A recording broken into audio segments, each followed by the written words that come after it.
Hey there, we're back again. So this is the third part of our Module 8. So this is our last part for this week of our first week of virtual lecture series. So hopefully you're enjoying it. Um, but this is the last one that I'll have recorded for you before you should be ready to take your Module 8 quiz. All right, so again, just a reminder for you all, if you're catching this right before the next week here, make sure you're taking your Module 8 quiz, that open book quiz, 10 questions, 20 minutes by Tuesday, April 7th. I believe 6 p.m. is the deadline, so make sure you're logged on and taking that before you get timed out.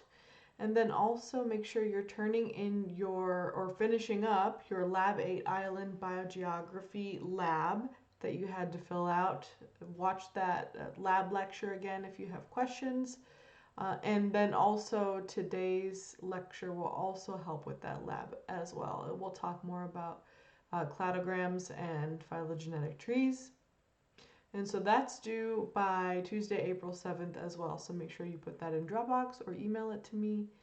And then lastly, your last assignment here is your bio news file number 3. So make sure you're turning that into me as well, either via Dropbox or by email by Tuesday, April 7th. This is your last bio news file. So if you haven't been doing them or you've just been kind of coasting through and just writing whatever, make sure you turn that in, do a good job, get good easy points for it. Okay, so today we're covering the last 2 segments on our Module 8 here for our chapter. So we're going to be talking about extinction today. And then also we're going to be talking about biological classification systems. And we'll go more into detail about that. And make sure you know a lot of the difference. We're going to have term time, basically, a lot of terminology. So make sure you're really taking notes or reviewing what the term actually means for the biological classification systems, because there are a lot of new words here.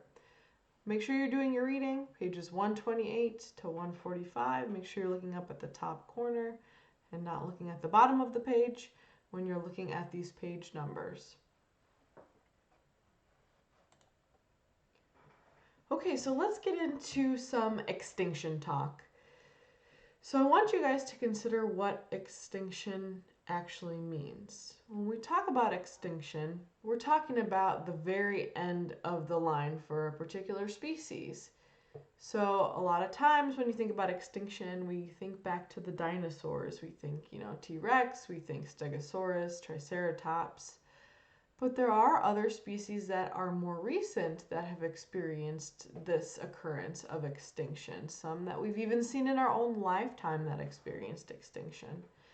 And so it's really the end of the line for that particular species. And at this point in time, there's really no going back to recreating that species. We haven't gotten that far in science yet to be able to create or to recreate, I guess, the species once it has already gone extinct. We have cloning technologies, but we don't, unfortunately, have technology that I'm aware of anyway to bring a species back from the dead.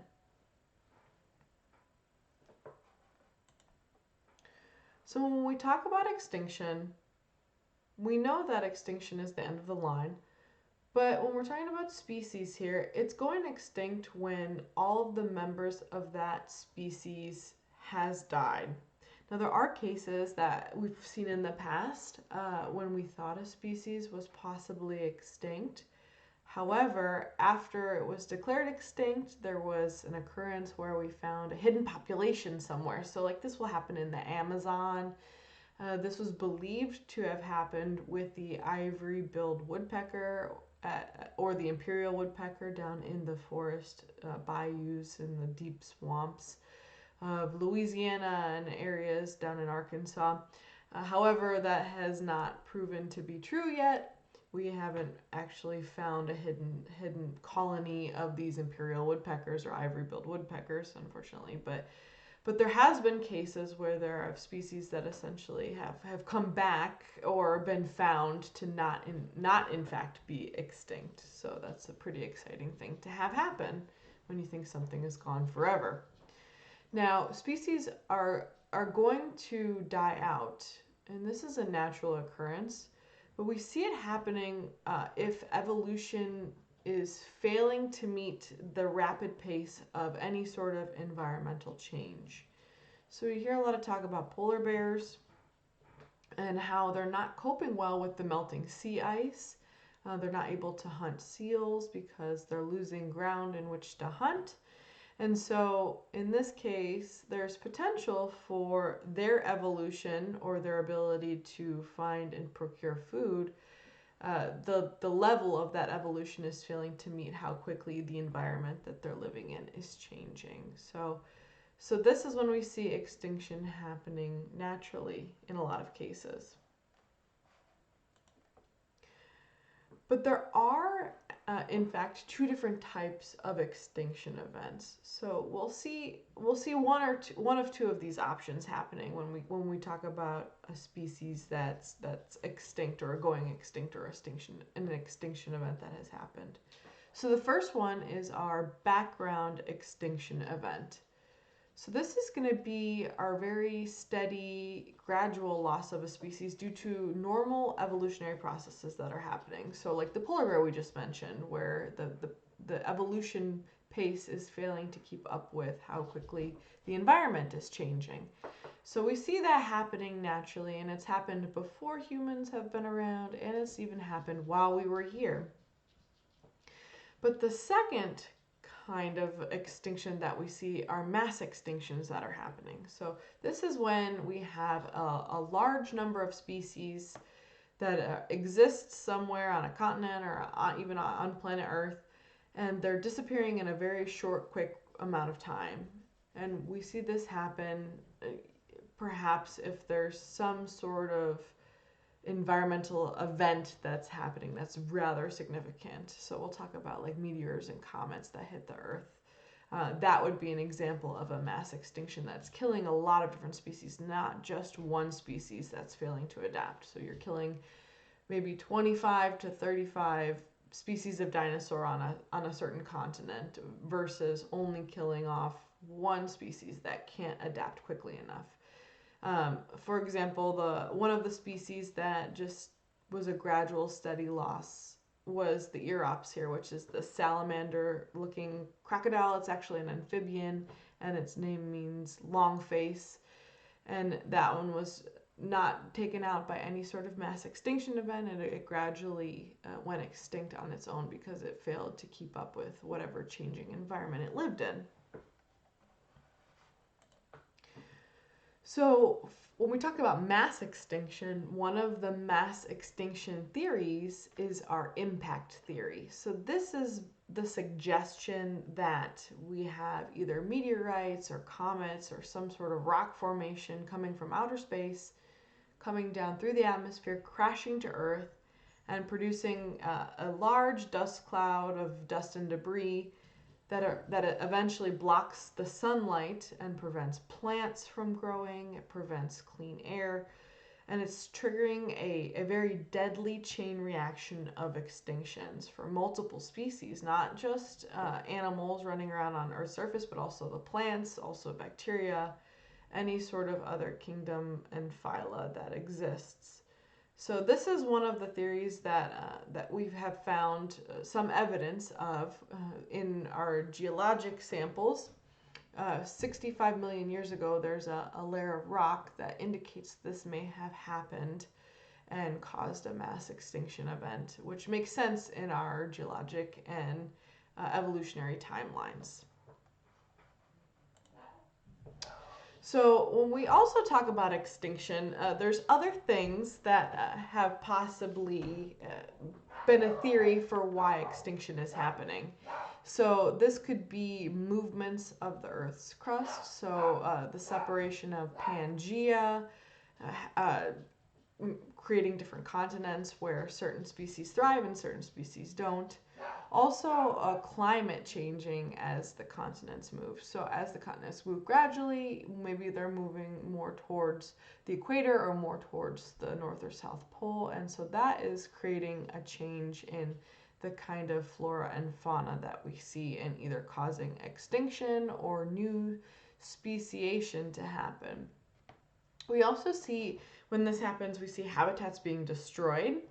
Uh, for example, humans come into the picture here. There are certain habitats that can be destroyed by underlying factors such as humans, or other instances, for example, like tsunamis or earthquakes destroying certain habitats. But then we also see new habitats being created, and this could happen when there's some sort of emergence of a mountain or a volcano, and creating a new environment for which a species to thrive, or not thrive, in this case when we're talking about extinction. So we see here the Tasmanian tiger, which went extinct in our lifetime. It was an Australian species that was noted for its a pouch that it carried its young in. And then also we see the great auk, which has gone extinct within the last few hundred years as well. And there's evidence that humans are responsible for both of these species going extinct. So there has been question related to if we're currently in an extinction event. Are we experiencing mass extinctions happening? Are we experiencing species going extinct at an exorbitant rate? Well, biologists do believe that that we are in the middle of one of our 6th extinction events that have happened during Earth's history here. And this is a little bit different, because instead of it being caused by some sort of impact theory or mass extinction or gradual extinction, this one in particular is being caused by human actions. And so this is something that we are responsible for. And you can see in my graphic over here, over on this side, since 1900, the expected versus observed numbers of extinctions. And so if humans weren't in the picture, it could be expected that we'd be losing a lot less species than if humans were in the picture. So we're observing a lot more individual species going extinct, especially since the 1900s is when we started, the Industrial Revolution had happened, and we're now in the picture and creating all of this chaos happening among all of the species that exist on Earth's surface. And so, unfortunately, the fish and the birds are experiencing the largest extinction events. Amphibians and mammals are close behind, and then reptiles as well. But all the pollution that we're contributing to the waterways, and the overfishing that's happening, overharvesting, it's contributing to a lot of the fish decreases. Whereas birds, we've introduced a lot of invasive species like cats, and that's causing issues for the birds as well. And there's a whole bunch of other reasons why mammals, amphibians, and reptiles are going extinct, but that's just a few of them. And this is something that we're responsible for, and that we can change. And it's just hopefully we decide to change our ways before species disappear forever, because once they're gone, there's no getting them back, which is kind of a scary thing to think about, that once it's gone forever, and you'll never see it again in the flesh. And so it would be really cool, to see a Tasmanian tiger, but unfortunately they've been long gone since before I was born, and so now they only exist in photographs. So I mentioned a few things why humans cause extinctions. So I've just listed a few. Now, we're well known to overharvest a lot of different organisms from certain species. Fish is one of them. We have a very large overfishing problem, especially when it comes to tuna or bycatch, which is the catching of unintended organisms when we're trying to fish for tuna or cod or any sort of fish species. So we have overharvesting is one of the things that we're well known to do. This is why a lot of times the Fish and Wildlife Service and other organizations put limits on how many fish you're allowed to catch, or how many mammals you're allowed to hunt in a certain time period or certain season, because they really want to monitor certain populations. And then also, we are known for introducing non-native species. You know, as ships were built and as we traveled across different waterways and water systems, we brought things intentionally or unintentionally. So, for example, we have brought cats to island regions where certain bird species aren't used to dealing with cats. Perhaps those bird species nest on the ground, and then the cats would then eat or kill that particular bird species, like the kiwi, for example. And so cats are a huge issue for these killing off these species, because they are non-native and they are essentially walking around with little razor blades on their hands. But humans also unintentionally introduce non-native species. So this has happened with the ship issue, like I just mentioned, where there could be quagga mussels or some sort of invasive fish that is hiding in the ballast water underneath the ship. And so they're unintentionally being brought from the Bering Sea to maybe a Pacific region of the world, or even the Great Lakes. We have a lot of invasive species or non-native species that are coming to the Great Lakes recently. We have Asian carp, which are here in Illinois. We see those a lot of times, photos. We can see them jumping, and they eat a lot of food that the native species would eat, a lot of the plankton. And so humans are just, with the with the invention of travel, they're moving a lot of species around across the world. And then lastly, humans are notoriously known for habitat loss as well. So a lot of clear cutting of forests, a lot of construction, building of homes, building of industry, any sort of habitat loss that is a result of growing of food or agriculture, livestock. We have a lot of Amazon rainforest that's being destroyed in order to raise cattle or grow crops, which is really unfortunate for the very unique species that live in the Amazon River, or in the Amazon River, but also the Amazon forest. So we also have damming of rivers, lakes, streams, any sort of water body. And so we can see that fish species aren't able to go up and down the rivers, and then they aren't able to spawn and breed properly. And so by us damming up a water body for our benefit, we are preventing darter species or salmon species from procreating or continuing out throughout their life cycle. Also, general urbanization, the general buildup of certain sensitive habitat. So there's an area up in Ohio that used to be one of the largest swamps in North America. It was called the Black Swamp. It's where Toledo is located, and it was all filled in because it was a huge mosquito breeding ground. So it was all filled in, and a lot of very unique species that existed up there no longer live there, because now it's totally an urban area where people live and there's lots of houses, and that swamp just is no longer there. And then also, pollution is a big thing. Before the Environmental Protection Agency came into play, and we had regulation based on the Clean Water Act, the Clean Air Act, all of these clean acts. We had a lot of pollution going into the rivers. I know the Cuyahoga River up in Ohio, again, was a river that caught fire due to all the pollution from the industry that was being put into that river. And so that's what really started the environmental protection laws and regulations that happened in the 1970s. So pollution's a huge thing, but it also does kill a lot of species. Amphibians are particularly sensitive to pollution because of their very sensitive skin and their membranes. And so we see pollution being a huge cause of why certain frog species or salamander species are going extinct. And unfortunately, you can see here we have two species of rhino that are no longer existing in the wild. We have the western black rhino and the northern white rhino that have been over-harvested and hunted just for the sole purpose of people using their horns as some sort of medicinal or aphrodisiac. And so it's a real shame that these rhinoceroses are no longer found in the wild anymore.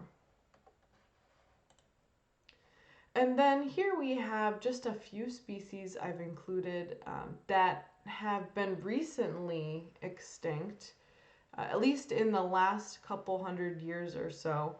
And a lot of times it's due to humans here, unfortunately, again. So these are just some of the recent vertebrate extinctions that we have. I've listed one from the mammals, the amphibians, the reptiles, the birds, and the fish species here. So we have our Chinese paddlefish up in this photo right here.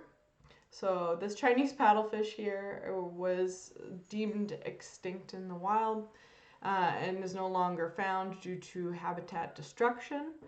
So that was as a result of human intervention here. We also have the southern day frog on the far left of your screen. So it's actually undetermined on why this southern day frog has gone extinct. Most likely it's due to pollution or some sort of human intervention that has happened. Perhaps maybe the breeding ground where it bred was disturbed, but we're not sure. This was an undetermined reason for going extinct. We also have the Yunnan box turtle. So this was sent over the brink of extinction due to habitat destruction and over-harvesting by humans, most likely for a food product or medicinal purposes. We also have the black mamu. So this guy over here, this little bird, is what went extinct as a result of habitat destruction and introduced predators, which is likely a cat or snake or some other different invasive non-native species. And then lastly, we have the quagga up here, this zebra horse looking creature, and that guy went extinct due to over harvesting. So these are just some creatures that you may or may not have seen in the past, but now no longer exist just due to the extinction events that have taken place. And a lot of them, unfortunately, are through humans and not necessarily through something that would have possibly happened naturally without our intervention. Okay, so let's get off the doom and gloom topic and let's move more into some classification systems. So we're going to talk just a little bit about classification systems and how we are classifying species. You know, what makes a mammal, what makes a reptile, why are they classified certain ways? Why are we more closely related to bonobos and gorillas and chimpanzees than, say, a rhesus monkey? Okay, so let's start at the very beginning. So let's get back to basics here. And so there's going to be a lot of term talk. So I'm going to be talking a lot of terminology just so we can kind of differentiate stuff. And I'll be repeating stuff a lot just so we can just really drive home the point on what everything is here. So the first way we're going to classify species is, let's talk a little terms.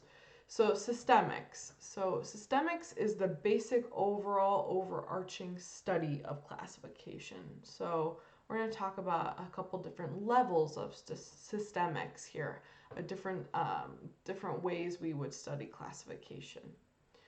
So to start, our taxonomy is basically the science of describing, naming, and classifying species. So when we talk about how we're going to describe it, how we're going to name it, we're talking about the taxonomy here when we're going to be classifying them. And then lastly, and I mentioned this term here back in my lab lecture from this week, I talked about phylogenetics, I talked about phylogeny, phylogenetic trees.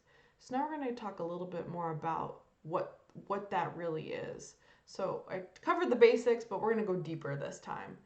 So phylogenetics is the study of these evolutionary relationships among species. how have species interacted evolutionarily? So what is that relationship like? Who evolved from who? Who is the common ancestor of this group of organisms? So when we study phylogenetics, that is what we're studying. So here's our guy, Carl Linnaeus. So this guy I talked a little bit about earlier. He was the Swedish botanist. He was the one that developed the classification system that we still use today. Hopefully this is ringing some bells.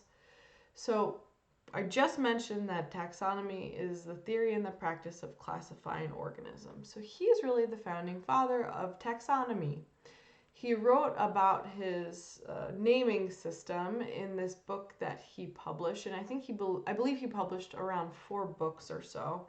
But Systema Naturae is his book that talked about the naming system of the genus and the specific epithet. So when we talk about taxonomy, if you break it down, it really means 2 things. Taxis is taken from the word that arrangement, and then nomos means law.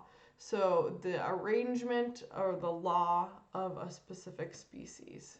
So that's where taxonomy originates from. But Carolus Linnaeus is the Latin name that he gave himself to satisfy the genus and specific epithet naming system. So he was the real founding father of our taxonomy that we use today.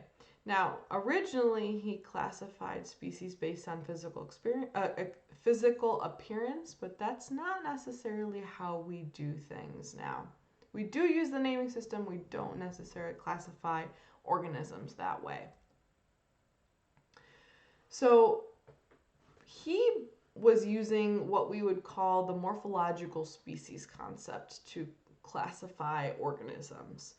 So this is using observable anatomical features to classify organisms into the system that he developed. Now there's a few problems with this, and you might have learned what these problems are in one of my earlier lectures, but the main problem being that this can't apply to any species that has gone extinct because we don't know what their observable anatomical features are. We only have their fossils, or what is left of the fossils, and some we might not even have fossils of, so we don't even know exist. So unfortunately, this isn't a really great way to classify certain organisms. Instead, we use a variety of things: geographical evidence, geologic evidence. We do use some morphological evidence or morphological traits, anatomical traits, but we also use genetic traits. And so those 4 things all in unison help us determine how to classify individual species. So this is what Linnaeus used. So he was using that anatomical classification system. But like I said, not a great system to use if you're only looking at the physical and observable features for a variety of reasons. So he did develop the naming system that we still use today.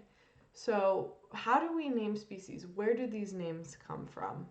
So I think my image over here is blocking a few different the hierarchy that we're going to be using, but hopefully I have a next page where it's kind of shifted a little bit better. So just bear with me here.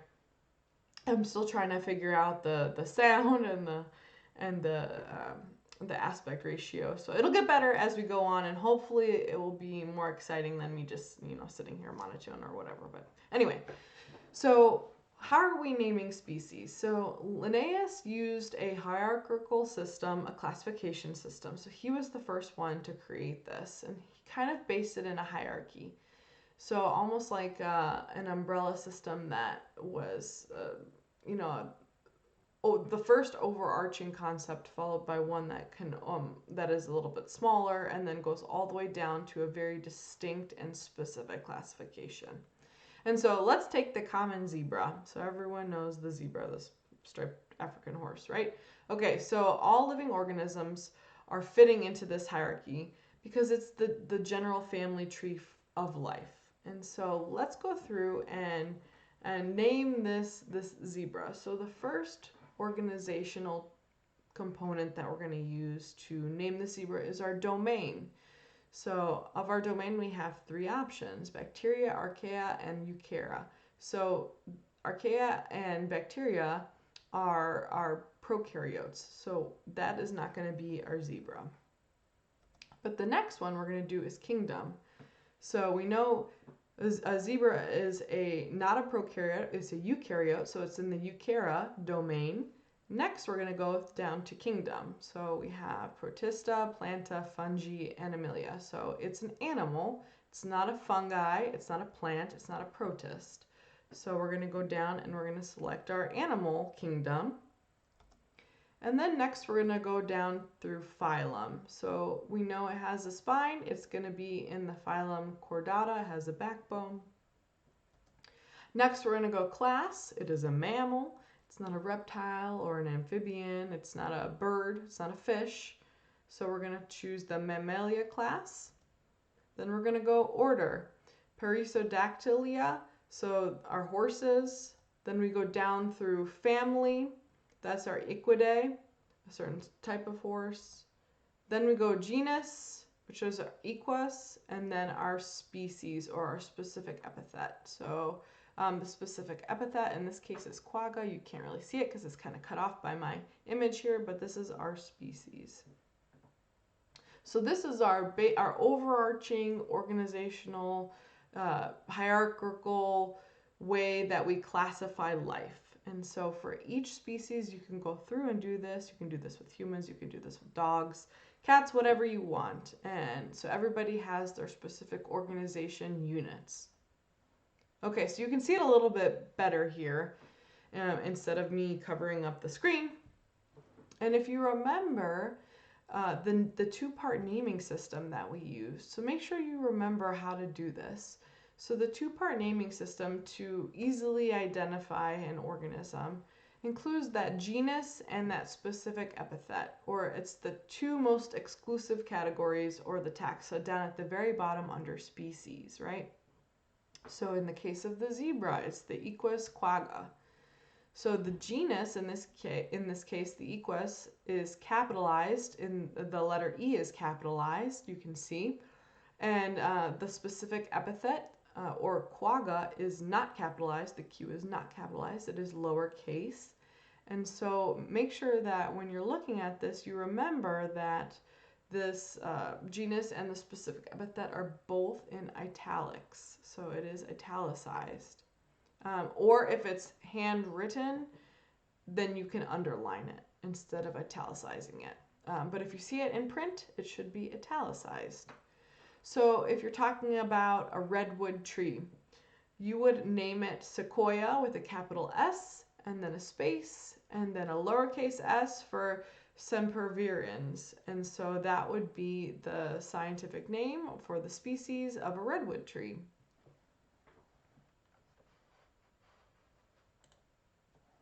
Okay, so here's just again our taxonomic hierarchy. So we start at the very top, which is kingdom, then down to phylum, class, order, family, genus, and species. And so make sure you know that the kingdom is the largest of the hierarchy. It encompasses all of the different types of organisms that exist. Species goes down to the most specific. Now, when we talk about taxon, that's a phrase you might see either in your quiz or in your book. So when we talk about a taxon, it's a group of organisms at a specific level in the taxonomic hierarchy. So we're talking about a specific group at a specific level. So maybe you're talking about a taxon in a specific genus or a taxon in a specific order. Now, when I remember back either this lecture or a couple lectures ago that I mentioned that Linnaeus organized organisms acquired according to shared characteristics or physical characteristics.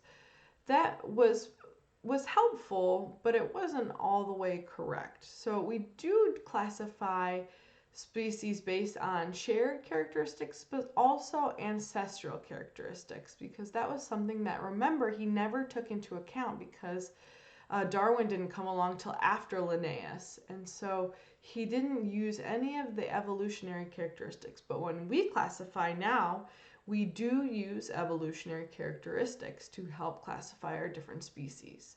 So both the shared characteristics and the evolutionary characteristics help represent that family tree. So keep that in mind. Okay, so when we talk about biological classification systems, they are all based on common descent. And so this is descending from a common ancestor. So we mentioned before, phylogenetics is the study of all of these evolutionary relationships among species. And so we're really looking at evolution when we look at phylogenetics. Now we'll talk about the difference between phylogenetics and a cladogram here in a few slides. So there is a little bit of a difference, but phylogenetics is based on differentiating between the two things that I talked about: derived characteristics and ancestral characteristics. Remember, we're taking into account the ancestry or the evolutionary characteristics when we talk about phylogenetics here. So when we talk about derived characteristics, the first segment here on the far left up here, so we are talking about traits that arose in one group after it diverged from a different group. So, for example, mammals may have they have a trait, a specific trait, after they diverged from fish species or different common ancestors that came way before the mammals were developed. And then when we talk about ancestral characteristics, that's another thing that we're trying to differentiate between when we talk about phylogenetics. These are traits that are shared by closely related species because they were inherited from a common ancestor. So we're talking about traits in a group versus traits that were shared from a closely related common ancestor. So different traits versus traits that were all inherited. So we'll do a few examples too here coming up. So one important thing to note, remember I mentioned that cladograms and phylogenetics are a little bit different. So a cladogram is a type of phylogenetic tree. So when we did our lab a couple days ago, I talked about phylogenetic trees. So we were looking at evolutionary history in that case. But a cladogram is a type of phylogenetic tree that only shows the tree topology. The shape only indicates where things are related. It says that, for example, humans are more closely related to chimpanzees or bonobos or gorillas, but it doesn't show us the genetic distance between the species. So it doesn't show that maybe humans popped up right after bonobos and was way, way farther away from gorillas or something like that. So it only shows, that they are related, not how long it took for them to become related or how long it took for the divergence to happen evolutionarily.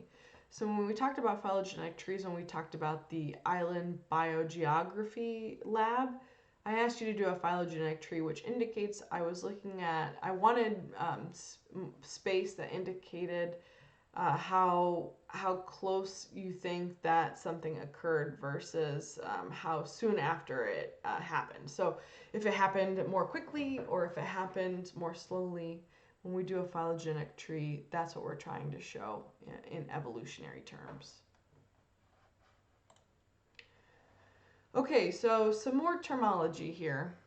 So we talk about cladograms, cladistics, and I have a clade. Okay, I messed up on one of these slides here. So the cladogram, the first one, so that one is correct. So this is a tree-like diagram.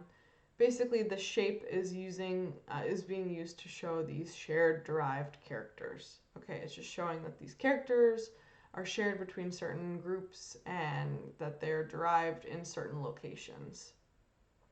Cladistics is this phylogenetic system that is defining groups by distinguishing between ancestral characters and derived characters. So that is the system that we use. Now the third definition here should just be a clade. It should not be a cladogram. So keep that in mind. It is a clade, not a cladogram. But the clade is a basic unit or a group of organisms that have a single ancestor and all of its common descendants. So everything that has descended from that common ancestor and not just a small grouping of them. Okay, so that's a clade. A clade is the unit of a group of organisms, a basic unit that consists of the ancestor and all of its descendants. So make sure you know that that's a clade, not a cladogram. I'm sorry about the error in my typo. It's been a long week. Okay, so you can see here we have our phylogenetic tree. If this was showing the evolutionary distance between time that has elapsed, this looks more like a cladogram to me.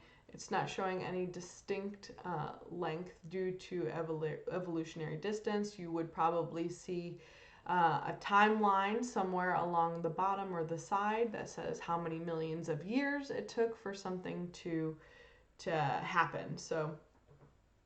So our phylogenetic trees are depicting these evolutionary relationships based on descent from common ancestors. We just talked about this. So you can see here just a few points to show you how certain species are related. So if you look at the far left, you can see that the very first split, or the Y in this tree here, is the common ancestor of all 10 species, because the common ancestor is basically the originator of all the species that existed after it. So that would be a single clade. So that would be the full clade right there. Now, if you look at species 6 and 7, you can see where the common ancestor of species 6 and 7 is located. So that would, for example, that could be a clade that if we were discussing that, because it's that common ancestor and all of its descendants that have occurred. Okay, so then we can also look at species 1, 2, 3, and 4, and you can see the common ancestor where that is of species 1 through 4. You can see the common ancestor and all of its descendants are in that section of the phylogenetic tree. So if we're looking at one now that we have creatures in it, you can see where it defines different nodes, different clades, common ancestors of reptiles and turtles. So this is our cladogram, our type of phylogenetic tree. So you can see the very original common ancestor, the last one, right at the root of the tree, followed by all of the descendants that have occurred: amphibians, mammals, turtles, lizards, crocodiles, and everybody else. So this clade here, again, is that group of organisms that consists of a common ancestor and all of its descendants. Now these are really useful because they help you determine who is the most closely related. So you can see that birds and non-avian dinosaurs are more closely related in this particular cladogram here than crocodiles are to birds or to dinosaurs, because birds and non-avian dinosaurs have the same common ancestor in that clade. And then if you go back further, eventually crocodiles, non-avian birds, and or non-avian dinosaurs and then birds also have a common ancestor even further. But the more recent common ancestor between birds and non-avian dinosaurs shows how they are more closely related to each other than they are to crocodiles. So you can trace all of this taxa back to their common ancestor, and what this is going to tell us is how they are related to each other evolutionarily.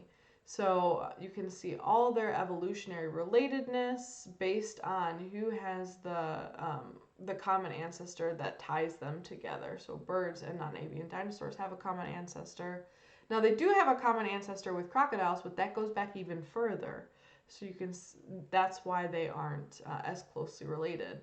Whereas birds and non-avian dinosaurs have one that has occurred more recently in time.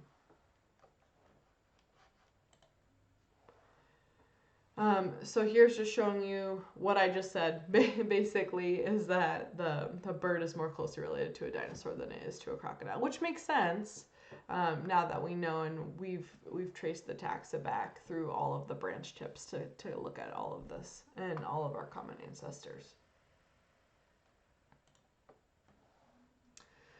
Okay, so that was just a little bit about taxonomy, cladograms, phylogeny. So I just have included a few questions just on taxonomy and phylogeny to kind of give you guys a better idea of certain terms that we talked about, and how to better determine who's related and who's not, and what I'm asking for when I ask questions, like in the quizzes. So let's just go through a couple questions. I believe there's only 4 or 5 of them. So question number 1, what is the most recent common ancestor of species 7, 8, and 9? So you can see species 7, 8, and 9 on the right side of this screen of this cladogram here. And if you trace the tree back, you can see there's a few different options, A, B, C, D, and E. So if you had to circle a selection here, which selection would you circle? This is where everybody would raise their hand and answer me with resounding unison in class, but since you guys aren't there, I'm just going to go through this.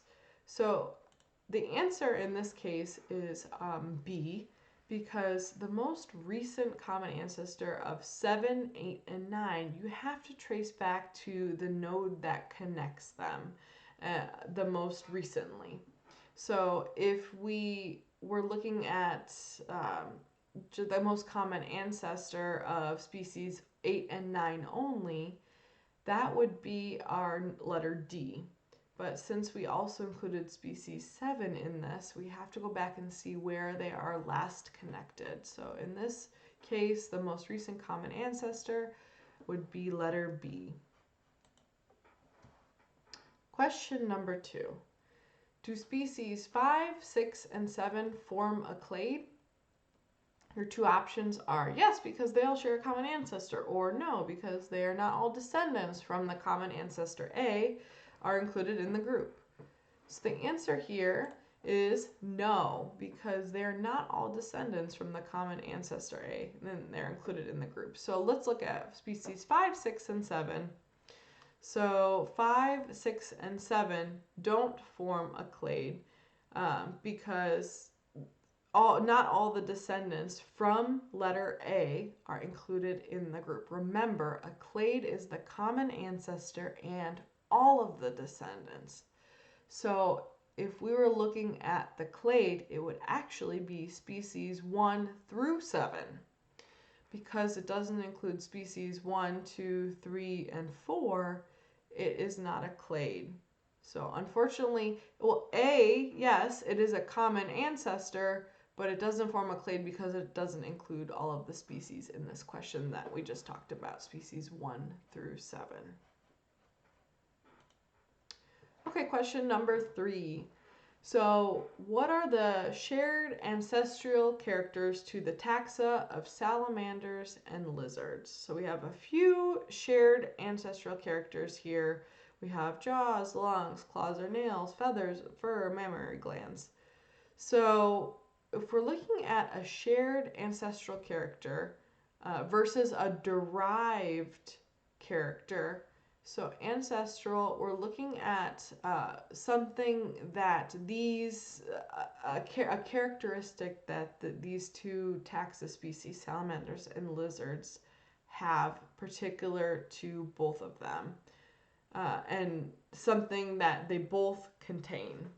So in this case, the answer here is jaws and lungs, because both salamanders have jaws and lungs, same with lizards. Salamanders and lizards have both jaws and lungs. However, lizards have claws and nails, salamanders don't. So unfortunately, claws and nails is not a shared ancestral character to both salamanders and lizards. So that is not included. However, both jaws and lungs exist in both salamanders and lizards. So those are the shared ancestral characteristics that those two taxa have.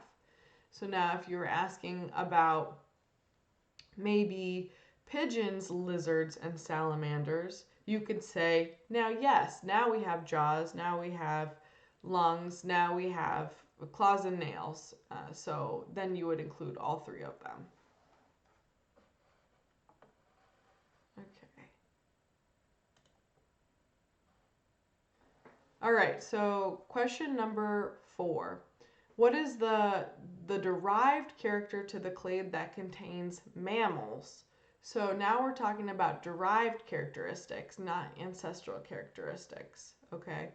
So we're talking about these 4 options: vertebrae, 4 limbs, amniotic egg, or hair.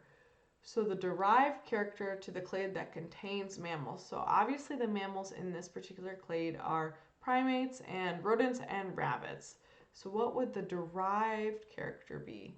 So we have these 4 options, and the correct answer in this case would be hair. Now why is it hair? Well, we know that the mammals have vertebrate, right? They have vertebrae, they have 4 limbs, they have amniotic eggs, and they have hair. So they do have all 4 of these things, but these are their ancestral characteristics, right? So their ancestry carries all of these things. Now, when we talked about a derived character to the specific clade that contains mammals, the one thing that they have that other individuals don't have is hair. So our fish, our amphibians, our crocodiles, and our dinosaurs and birds don't have hair. But they do have, there's other groups here that do have vertebrae, they do have 4 limbs, and they do have amniotic eggs.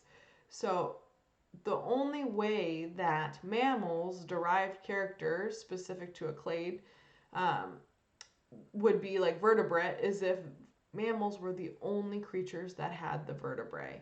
Or, if, for example, 4 limbs. The only way that the derived characteristic of 4 limbs would be specific to the clade that contains mammals is if mammals were the only clade that had those 4 limbs.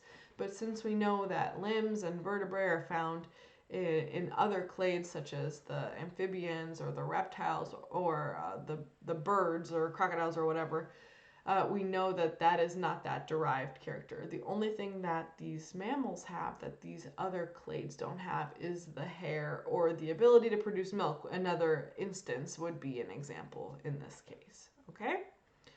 All right, so I think that is all that I have for you guys today.